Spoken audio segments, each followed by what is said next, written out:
नमस्ते, प्रणाम। आप लोग सुनिए एक गीत, लोकगीत जो आप लोग को कैसा लगता है ज़रूर बताइएगा। दुखवा से जान घबराई हो, दुखवा सभा का परबाड़े। दुखवा से जान घबराई हो, दुखवा सभा का परबाड़े।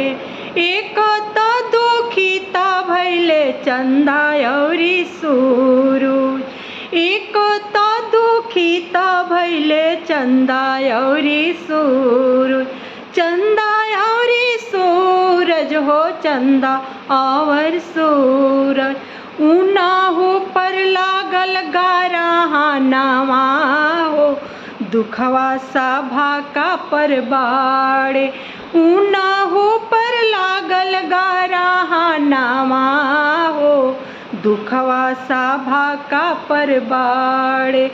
दुखवा से जान घबराई हो, दुखवा सभा का परबाड़े।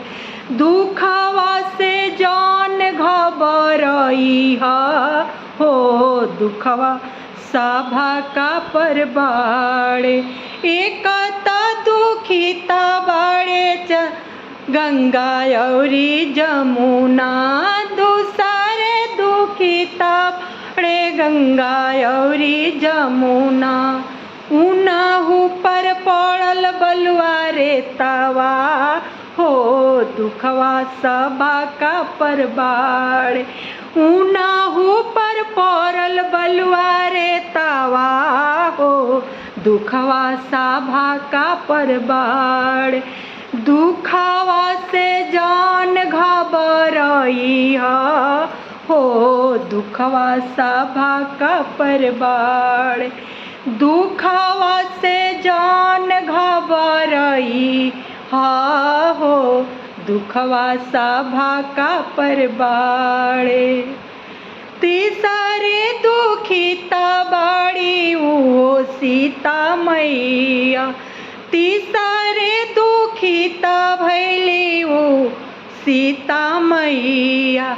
जिनिका के हरलस रावणवा हो, दुखवा सभा का परबाड़े। जिनिका के हरलस रावणवा हो, दुखवा सभा का परबाड़े। दुखवा से जान घबराई हो, दुखवा सभा का परबाड़े। दुखवा से जान घबराई हो, दुखवा सभा का परबाड़े। दुखवा से जान घबराई हो, दुखवा सभा का परबाड़े। धन्यवाद दोस्तों। ये निर्गुण कैसा लगा ज़रूर बताइएगा आप।